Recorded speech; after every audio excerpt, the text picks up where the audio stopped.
Usuários da internet e de aparelhos eletrônicos cada vez mais interativos, se atreveria a negar a existência de um mundo virtual coexistindo em paralelo com o nosso mundo real?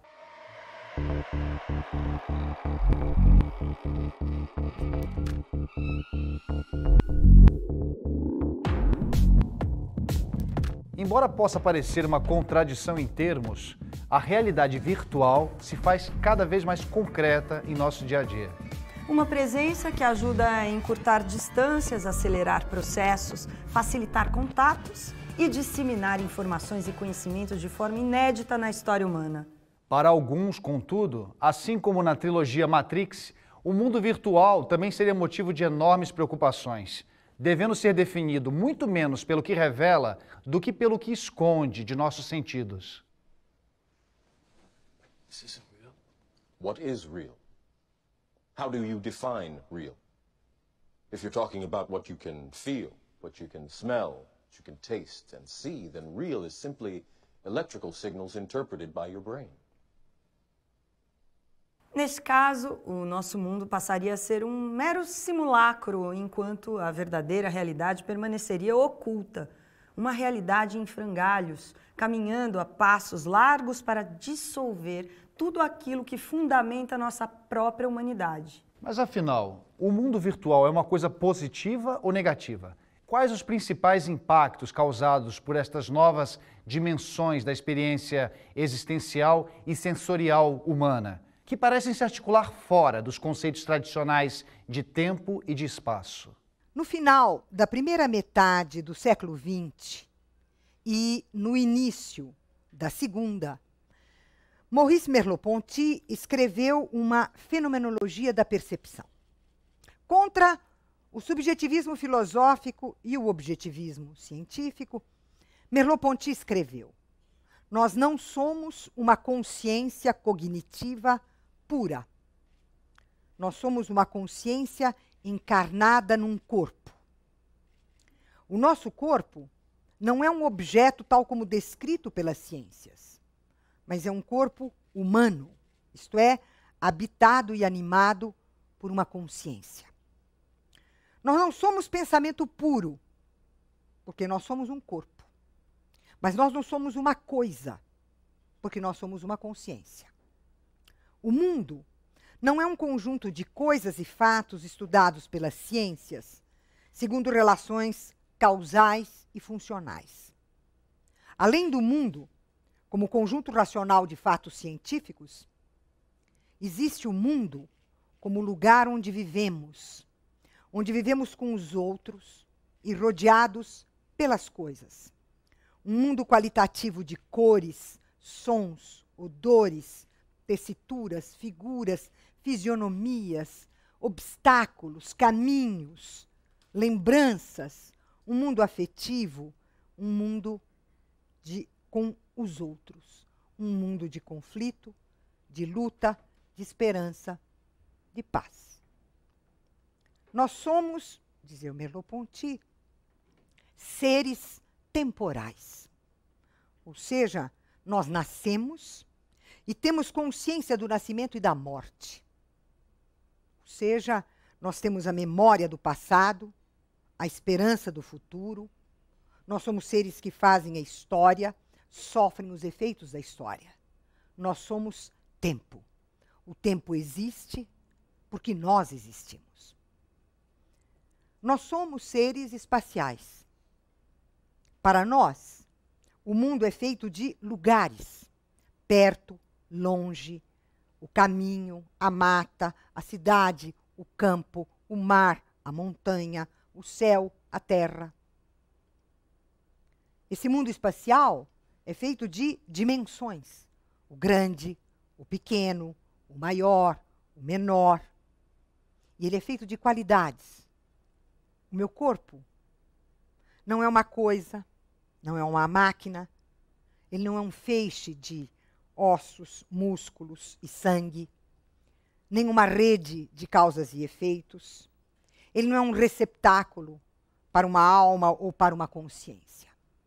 O meu corpo é um sensível que é sensível para si mesmo.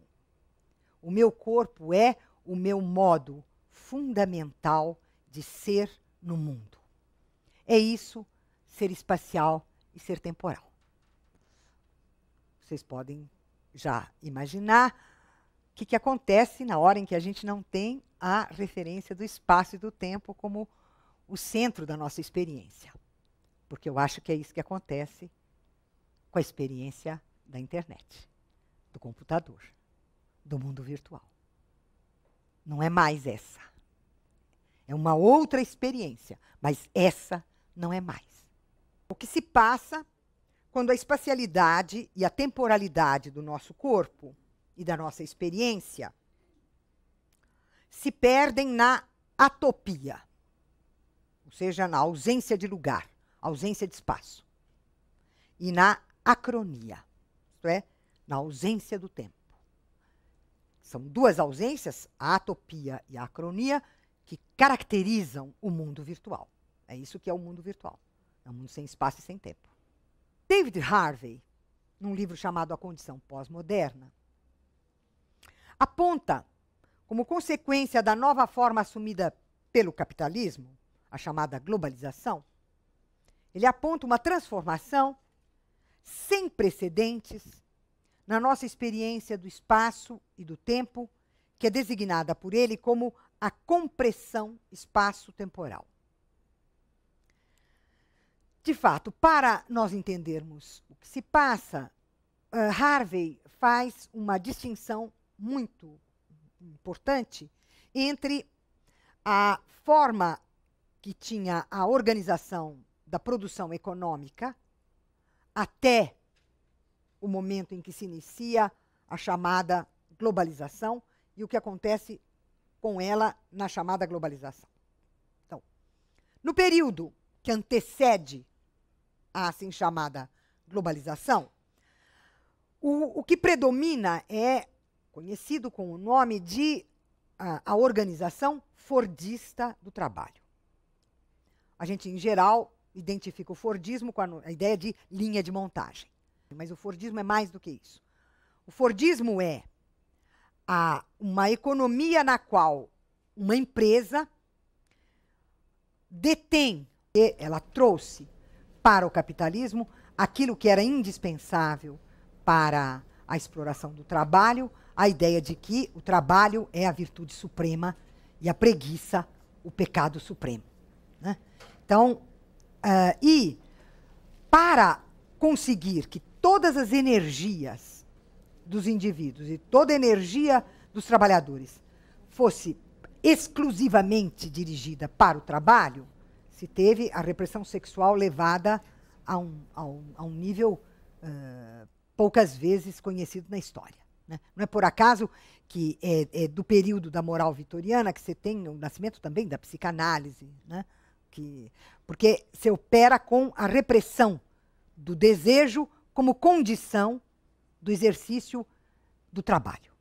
Bom, todo mundo diz que nós mudamos de registro porque a nossa sociedade não é mais a sociedade do trabalho de massa, é a sociedade do consumo de massa. E que para haver o sucesso do consumo de massa é preciso desreprimir o desejo. Dar asas soltas ao desejo e, sobretudo, dar asas soltas à busca do prazer. Bom, nós sabemos que qualquer liberação feita sob o modo de produção capitalista não libera coisíssima nenhuma, né? Então, o que é essa suposta liberação do desejo, esse suposto direito ao prazer, né? É, na verdade, a maneira pela qual você passa a controlar o próprio desejo, não mais através da ética do trabalho, mas através da ética do consumo. Está ligada, portanto, à ideia do indivíduo do indivíduo de sucesso, do indivíduo competitivo, de sucesso a qualquer preço, eternamente jovem, eternamente belo, que conduz as mulheres à anorexia e a bulimia das modelos, os rapazes à loucura do tênis e da Ferrari, toda essa meleca, toda essa porcaria que a gente vê. Então, não é qualquer poder que se esconde sob a noção do mundo virtual.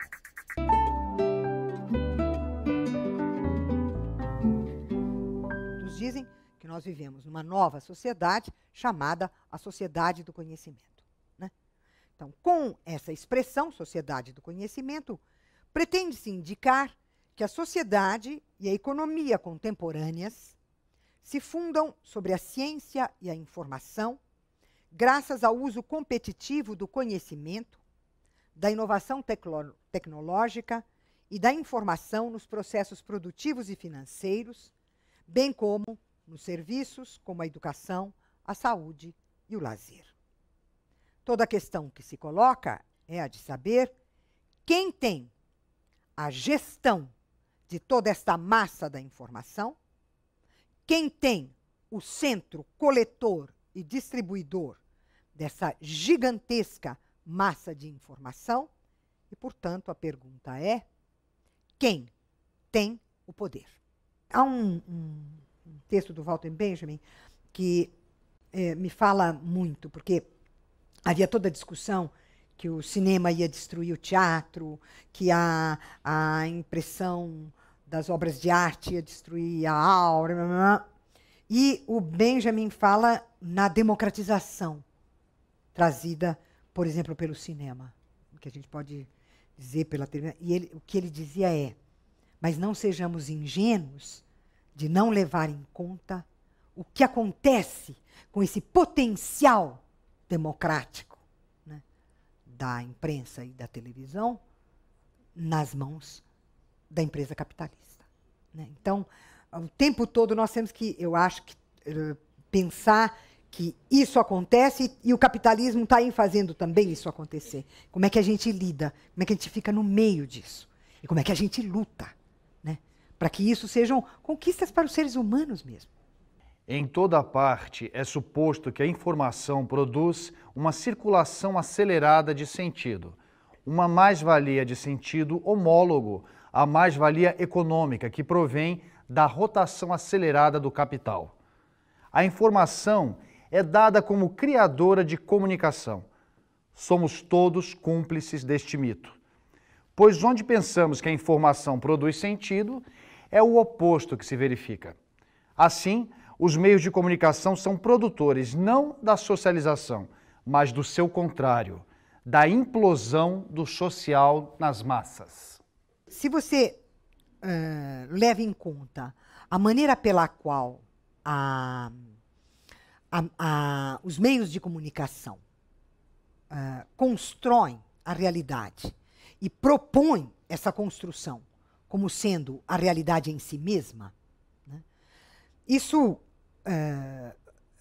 dá para você uma medida do poder de que os meios de comunicação dispõem para propor a você uma realidade que não é e da qual você está inteiramente convencido, né?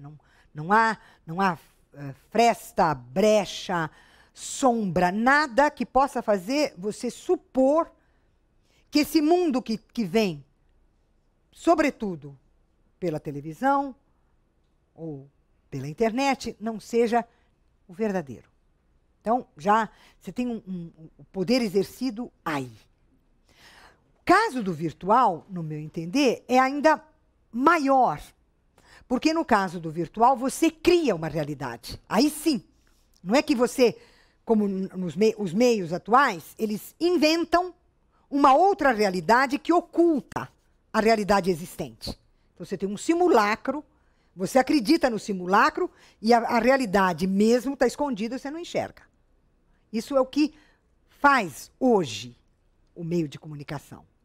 Mas não é isso que a cibercultura e o ciberespaço propõem.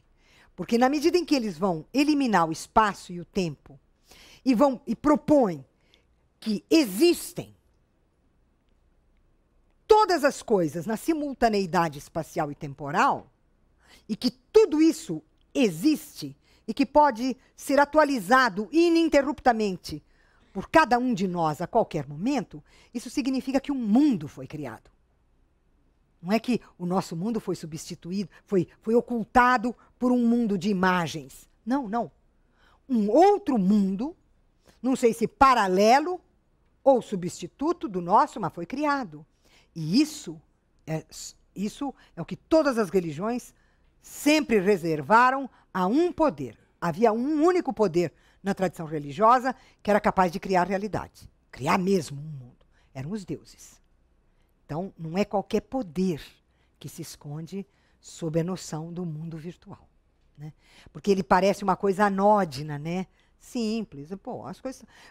Por exemplo, num dos textos que eu li sobre o mundo virtual, é dito o seguinte: todas as palavras de uma língua são virtuais. Elas não existem num espaço e num tempo determinado. Elas existem, elas fazem parte da língua, estão lá no dicionário, né? E cada um de nós, ao falar, atualiza. Então, o mundo da linguagem é um mundo virtual que cada um de nós atualiza, né? Não é isso. Quem dera que fosse isso. De que as coisas existem, disponíveis, e que a nossa ação é uma ação de atualização apenas.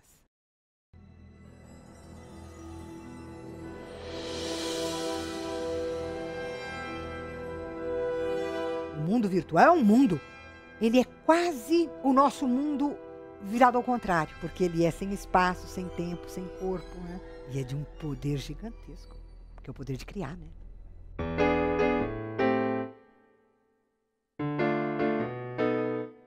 Eu vejo a democracia como um contrapoder, uma força que é capaz de se opor à banalização e à vulgarização a que nós corremos com a ideia do ciberespaço como esse mundo tranquilo, angélico e de luz. Nenhuma das questões colocadas pela cibercultura ou pelo mundo virtual são questões que se referem àquilo que de fato interessa uma sociedade democrática. A sociedade de consumo pensada como uma operação no interior do inconsciente sobre o desejo, né, ela é totalitária.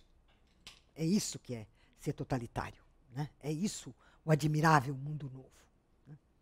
Ocorre, entretanto, que ininterruptamente surgem questões e brechas e obstáculos e conflitos que reabrem o problema, né? Isso não vem tranquilamente. Por quê? Porque um dos elementos, vamos dizer, se a gente for definir a democracia, né, e não pensar a democracia como um regime político da lei e da ordem que opera com partidos políticos e a rotatividade do poder, mas se a gente pensar a democracia como sociedade democrática e a sociedade democrática como uma sociedade que cria direitos e institui novos direitos e assegura novos direitos, você pensa essa sociedade como uma sociedade que está aberta temporalmente, porque senão ela não criaria direitos novos, ela nem perceberia a exigência e a necessidade de criar direitos, quanto mais os direitos novos. Ora, se eu penso a democracia por esse viés, é possível perfeitamente ver os instantes nos quais a suposta manipulação da satisfação do desejo e do prazer encontra obstáculos empíricos, encontra obstáculos reais, encontra formas de conflito entre grupos, entre pessoas, entre classes, no interior de um mesmo indivíduo, que abre a brecha e faz com que se pergunte se esses desejos e esses prazeres, se esses conteúdos que me são dados correspondem ao que nós somos e àquilo a que nós temos direito. Eu diria que não sou capaz de imaginar formas de luta e de combate e de oposição. Mas eu sou capaz de imaginar os limites impostos pelo seu próprio objeto a ideia da liberação, da liberdade, do desejo e do prazer através do consumo. Né? Então, eu diria o seguinte, a realidade é sempre mais contraditória do que se espera. E ela tá ali, você vai dobrar a esquina e bate com o nariz nela. Né?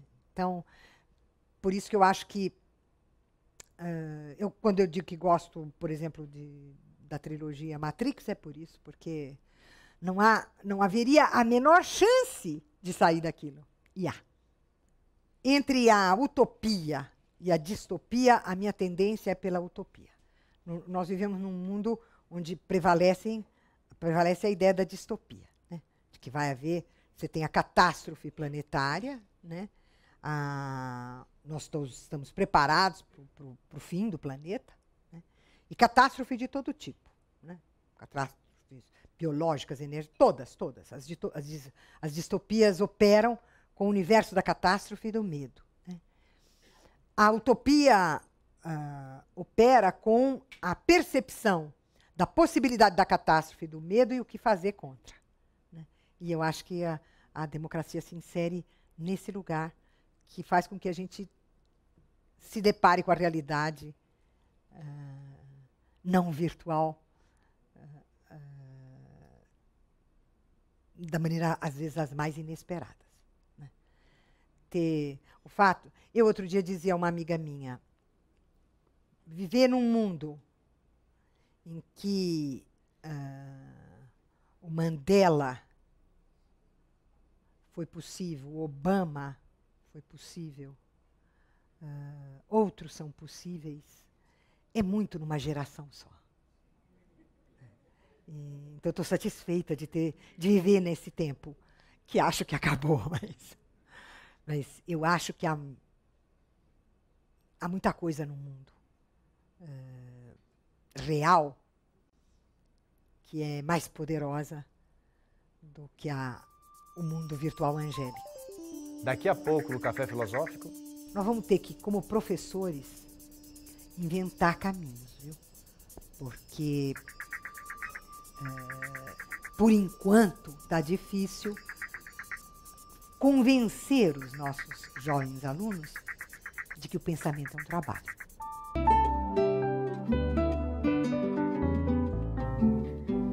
vimos que as mudanças impostas pela revolução do mundo virtual criaram novas formas de nos relacionar com a vida, seja na esfera social, do trabalho, econômica ou cultural. É a chamada sociedade do conhecimento, que dá a todos nós um acesso virtualmente ilimitado à informação. Mas como garantir que essa quantidade possa gerar qualidade? Qual é o lugar da educação nesse novo cenário? De Goiânia, a TT, ela se identifica como TT aqui no chat, ela diz o seguinte, ela é professora, ela fala que ela já tem medo dos alunos dela, porque eles usam um iPhone para conferir se o que ela fala é correto ou não. Ela diz que a escola onde ela trabalha é do tipo cara, ela coloca entre aspas, wireless na escola toda, lousas virtuais, estilo fantástico. A Sabrina Salvador, a Sabrina que é de Salvador, ela também é professora, ela diz que os alunos hoje vão à Lan House por ser mais cômodo e fácil, copiam e colam. Infelizmente, os meus alunos, pelo menos, não sentem prazer na descoberta, no aprendizado, no raciocinar e transformar, no analisar e questionar. Não querem mais construir conhecimentos e dialogar sobre suas ideias. Essa questão da educação foi colocada aqui por essas duas pessoas, e várias pessoas falaram sobre isso.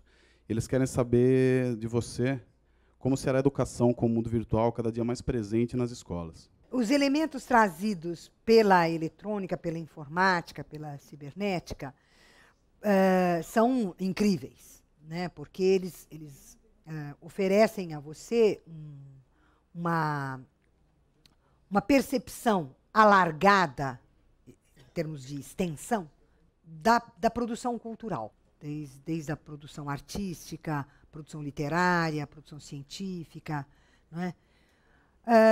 E aquilo pode ajudar, né, o professor, pode ajudar os professores e os alunos a terem uma visão mais ampliada e mais extensa, né, dos seus objetos de estudo. Então, eu diria que, por um lado,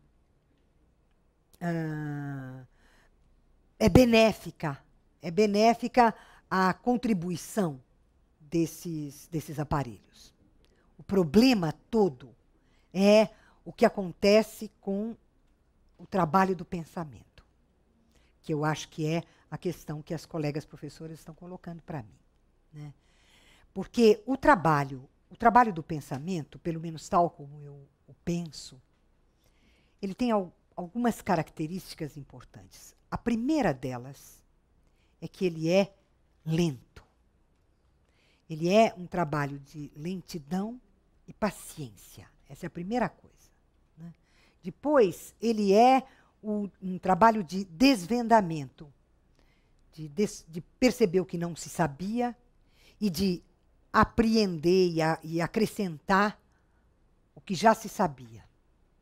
Ele é também um trabalho de desapontamento e de decepção, que é suportar o instante do ensino. Então, as pessoas estão fascinadas com o virtual, estão fascinadas com a velocidade da informação, com o espaço e o tempo não serem obstáculos, né? Você poder atravessar o espaço e o tempo sem que haja obstáculos. Então, tudo isso são conquistas e são fascinantes, né? Mas precisa contextualizar também. Nosso programa fica por aqui. Até o próximo Café Filosófico.